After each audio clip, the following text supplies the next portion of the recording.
8.11. Энэ удаагийн хөтөлбөрийг төрд учруулсан хохирлыг нөхөн төлөвлөх хуулийн хэрэгжилт сэдвээр бэлтгэлээ. Хуулийн зөвлөгөө өгдөг ганцхан төвд намайг ажлаас хууль бусаар халлаа. Би гомдолтой байна гэж 1600 шахам иргэн ханджээ. Тэд асуудлаа шүүхэж шилжүүлэхэд шүүхэн шийдвэрийн 90-95% нь ажилтны тодорхойлбол тэдний талд гардаг. Энэ нь ажил олгогчийн тушаал шийдвэрийн агуулга буруу эсвэл хуулиас гадуур өөрийн үзмжээр асуудалд хандсан байдалтай шууд холбоотой байдаг гэж Монголын үйлдвэрчний эвлэлийн холбооны хүний эрх хуулийн газрын хуулийн мэргэжилтэн Саран Цацрал хэллээ. 2022 оны 1 сарын 1-ээс хэрэгжиж байгаа хөтөлбөрийн тухай хуулийнхаа дагуу тушаал шийдвэрээ гаргаарай. Тушаал шийдвэрийнхээ дагуу үйл ажиллагаагаа явуулах шаардлагатай. Тэгээд өвчлэн ажил олгогч нар тушаал шийдвэрээ гаргахдаа юунээр алддаг вэ гэдгээр нэгдүгээр субъектив шинжээр хандаж байна. Тухайлх юм бол өөрийнхөө дургүй үнийг заавал ажлаас халах гэдэг асуудлууд дээр улаарч байна. Тэгээ улаарж байгаа учраас тухайн хүн маань хуульд заасан тэр үндслүүдийг олж харахгүй байгаа асуудал байна. За хоёрт нь болоод ирэхээр тухайн одоо гаргаж байгаа тушаал шийдвэрүүд маань хуулийн үндслэлийг барихгүй байна. Одоо яг өөрийнхөө өнөөдөр дуртай үгээрээ, дуртай агуулгаараа, дуртай хуулийнхаа заалтыг барьж халж байгаа асуудлууд байна. За гурав дахь асуудал болоод ирэх юм бол хуулийн мэдлэггүй. Тэгэхээр яг одоо тушаал шийдвэр гаргахтаа ер нь бол хуульчаас суугаарэ. Тэр тусмаа хөдөлмөрийн тухай хуулиар мэрэгсэн хүнээс асууж зөвлөгөө авах хэрэгтэй. За тэгээд тушаал шийдвэр нь одоо буруу болоод асуудал тавиад ирэхлээр шүүхөр ороод тэр нь тод болоод ирвэл одоо тухайн хүнтэйгээ харилцан тохиролцоод асуудлаа шийдвэрлэжээ гэж хэлэхээр л үгүй ээ. Энэ хүнийг буцаагаад ажилд авчих юм бол одоо бусад хүмүүс бүгд эргүүлж энэ асуудлаар тавина гэдэг асуудлыг бариад идэг. Тэгэхээр тийм зохицуулт бол байна гэсэн асуудал байхгүй нэг. За хоёрт нь болоод ирэхлээр энэ гаргаж байгаа тушаал шийдвэр чинь үндэслэлгүй болоод гарч одоо тогтоогдсон байгаа тохиолдолд төрийн албаны хууль, захиргааны ерөнхий хуулиар тухайн хүн маань өөрөө тэр буруу тушаал шийдвэр гаргасан байвал уг нь тушаал шийдвэрээр гаргаж байгаа тэр ажилтны ажилгүй суух хугацааны цалин хөлсийг өөрөө өгөх ёстой байдаг. Тэр гин буруутай этгээд тэр гаргуулна гэдэг энэ маань иргэний үйлчлэж байгаа. Хуучин бол байсан буруу тушаал шийдвэр гаргасан байх юм бол тухайн одоо тушаал шийдвэр гаргаж байгаа этгээдээс авна гэдэг иргэний хуулийн зүйл залтыг хэрэгжүүлэхгүй байгаадаас учраас захиргааны ерөнхий хууль, төрийн албаны хуулинд нь тусгаалan зааж өгөөд буруу тушаал шийдвэр гаргасан этгээдээс тухайн гин хор буюу ажилгүй суух хугацааны цалинг гаргуулна гэж заагаад өгсөн байдаг. Гэхдээ энэ хуулийн энэ зохицуулт ер нь хэрэгжилт их муу байгаагаас өнөөдөр энэ хөдөлмөрийн харилцаатай холбоотой тухайлах юм бол маргаан за энэ асуудлууд маань илүү их өмнөх жилүүдээс өсөх хандлагатай байна гэсэн. Монголын үйлдвэрчний эвлэлийн холбооны хүний эрх хуулийн газрын хуулийн мэргэжилтэн Саран Цацрал ярьлаа. Хэн нэгнийг ажлаас халсан нь хууль бус гэж шүүх тогтооход халагдсан ажилтнанд учирсан нөхөн төлбөрийг шийдвэр гаргасан эрх бүхий албан тушаалтны халааснаас гаргуулж эргэн төлөвлөх хуультай. Гэтэл энэ хууль хэрэгжихгүй байгаа учраас үндслэгүйгээр ажлаас чөлөөлөх асуудал тасрахгүй байна гэж хуулийн мэргэжилтэн онцолсон юм. Яг энэ төвтэй адил үйл ажиллагаа явуулдаг олон арван газар манайд байгаа. Тэр болгонд хандсан хүний тоог нэгтгэх боломжгүй. Ингээд бодохоор төрийн албанд халаа сэлгэ хийдэг бичигдээгүй хуулийн өмнө бүхий л шатанда хүчин мөхсдөж байна. Хэдийгээр үнийг зохицуулах хууль хэрэгжиж эхэлсэн ч амьдралд биелэхээс илүү биелэхгүй нь олон байгааг төрийн албаны зөвлөлийнхэн учрлаа. Гэхдээ нэг үе бодвол сайжрах төлөв байгаа ч шүүхийн шийдвэрээ өөр агуулгаар гарсаар байгааг хэлсэн юм. Төрийн албаны зөвлөлийн маргаан хэн шалгах газрын ахлах референт мөнх гэрэл.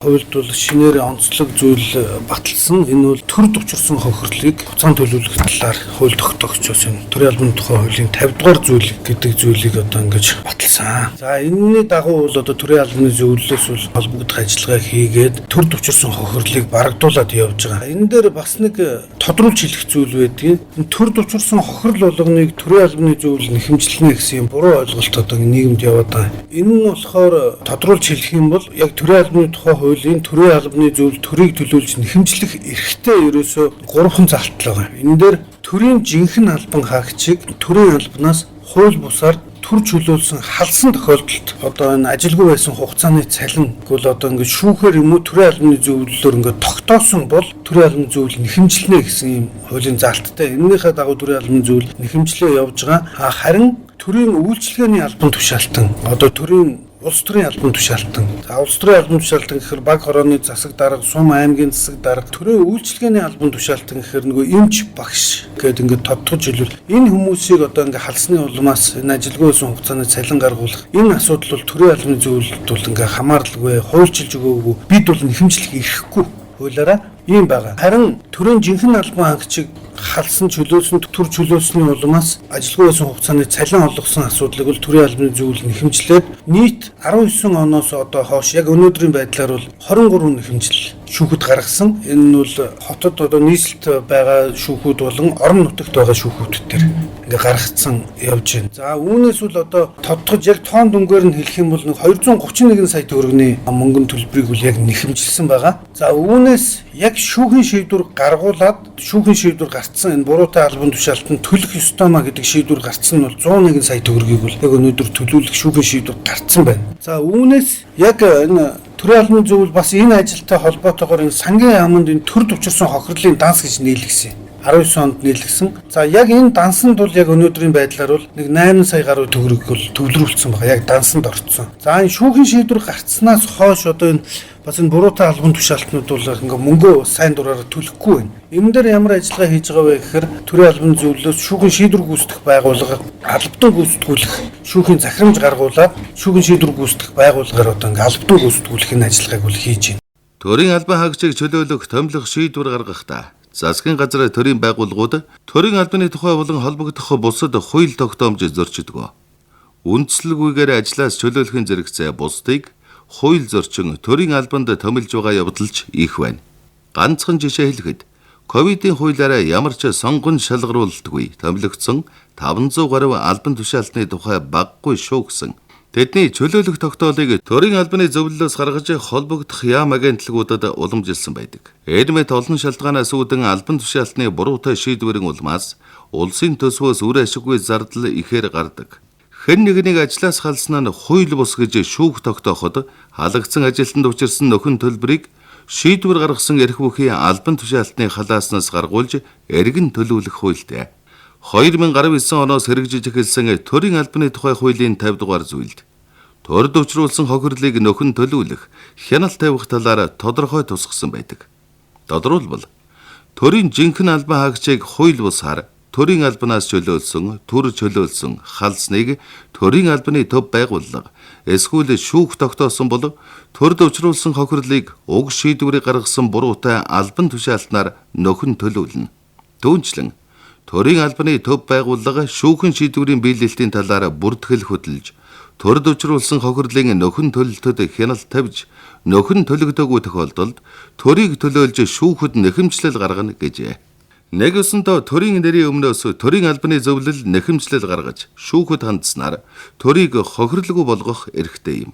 Хуулиа бариад шүүхэд ханддагч улсын дээд шүүхээс гаргасан нэгдсэн практикийг анхан шатны шүүх хэрэгжүүлэхгүй байгаа нь ажил хойш татдаг гэж төрийн албаны зөвлөлийн маргаан хэн шалах газрын алхах референт Мөнх гэрэл хэллээ. За энэ дээр бас нэг тодруулж хэлэхэд ингээд шүүхүүд янз бүрээр шийдэж байна. Бас энэ орон нутгийн шүүхүүд, нийслэлд байгаа энэ шүүхүүд. Зарим нь болохоор энэ төрийн албаны зөвлөл нэхэмжлэх хэрэгтэй гэдэг ингээд хангаа шийдэд хахад зарим шүүх нь бол хэрэгсэхгүй болгож шийдэд байгаа юм.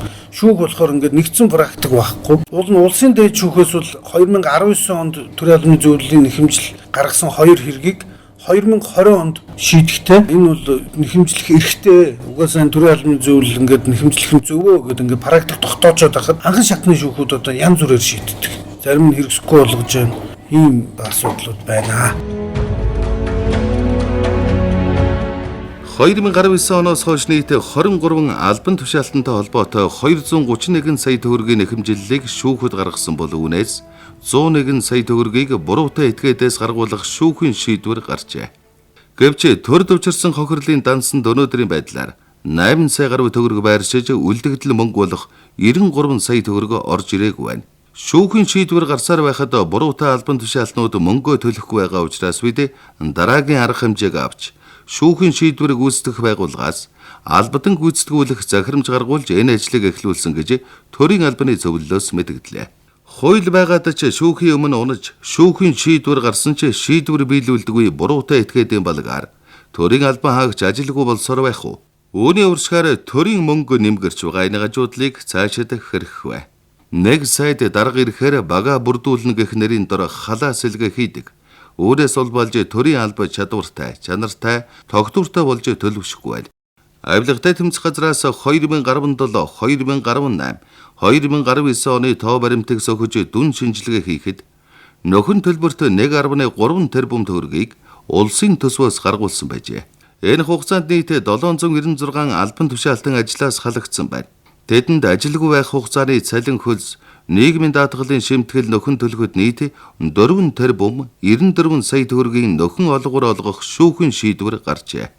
Дээрх төлбөрийн 1.3 тэрбум төгрөгийг улсын төсвөөс зарцуулсан нь төсвийн мөнгийг зориулалтын бусаар үр ашиггүй зарцуулсан улмаар төсөвт зохиомл хүндрэлийг учруулсан байсан гэж авилгатай тэмцэх газрын судалгаа шинжилгээний албаны дарга Шинэ Баяр хэллээ.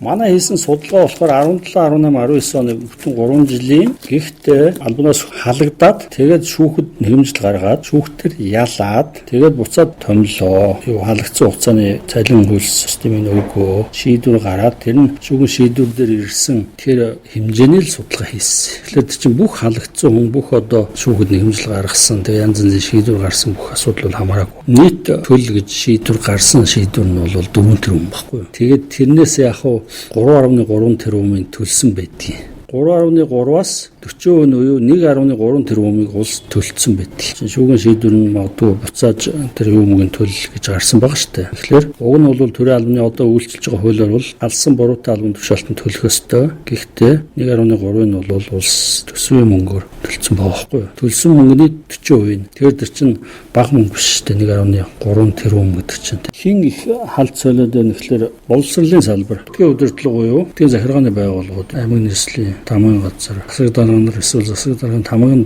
газрын дарга нарын шийдвэр гаргаж халт солисон улсуудын асуудал байдаг байхгүй юу? Судалгаагаа хийж байгаа гэдэг чинь энэ мөрөөр арга хэмжээ авах гэсэн үг шүү дээ. Холбогдох зөвлөмж, шаардлага, эрх хэмжээний юмудаа арга хэмжээг авсан. Цаашдаа одоо энэ яг төрийн албаны хуулийн заасныг дагуул одоо тэр буруутай албан тушаалтнаар нь төлөвлөх ёстой. Төлбөр мөнгөний төлөвлөхөөс гадна өөрсдөдөө хариуцлага тооцноо гэсэн тийм явуулсан байлаа. Тэгэхээр эн чинь албан тушаалтаа тэнцэхгүй ажиллаа хийж чадахгүй ч гэдэг юм уу. Ийм янз янзын улсууд хэмжээгээр томилогдсны бас нэг горно. Ажиллаа хийж чадахгүй бол төрийн албанд байлгаад цалин өгөөд байлгах шаардлага байхгүй. Гэтэл халах болохоор заримдаа үндэслэгүй халдаг. Үндслээ буруу зааж халдаг. Энээс болоод шийдвэр нь бурууддаг юм байж байгаа. Хууль бусаар халагдсан, чөлөөлөгдсөн, шүүхэн шийдвэрийн дагуу ажилд эргүүлэн томилогдсон, нөхөн олгоор олгосон байдалд хийсэн дүн шинжилгээнд үндэслэн улсын төсвөөс 1.3 тэрбум төгрөгийг буруутай албан тушаалтнаас гаргуулах шаардлагатай. Иймд авилгатай тэмцэх газраас захиргааны ерөнхий хуулийн 103 дугаар зүйлийн гэм буруутай албан тушаалтнаар хохирлыг төлөвлөх үүргийг төрийн аудитын байгууллага хариуцна гэж заасны дагуу үндэсний аудитын газарт асуудлыг тавьж шийдвэрлүүлэхээр албан бичиг хүргүүлжээ. Гэвч буруутай этгээд цочроо авч дараагийн албан тушаалтны хууль бус шийдвэрийг зогсоож чадсангүй. Энэ байдал үргэлжилсэн хэвээр байна. Үүнийг таслан зогсооход хаана хүчин чармайлт гаргахгүй бол байдал үргэлжилсэн хэвээр байх нэ. Та бүхэн сонирхолтой 2009-оос 2020 оны хооронд улсын төсвөөс 66.5 тэрбум төгрөгийг гаргаж хохирол барагдуулсан байна.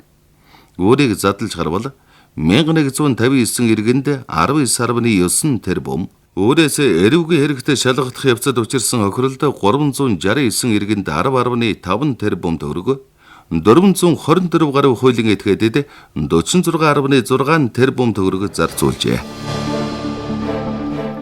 8.1 томчийн хөтөлбөрөөр төрд учруулсан хохирлыг нөхөн төлөвлөх хуулийн хэрэгжилт сэдвээр хүргэлээ. Бэлтгэсэн редактор Зол Заяа, найруулагч Баясгалан, нэвтрүүлэгч Сайн Тод.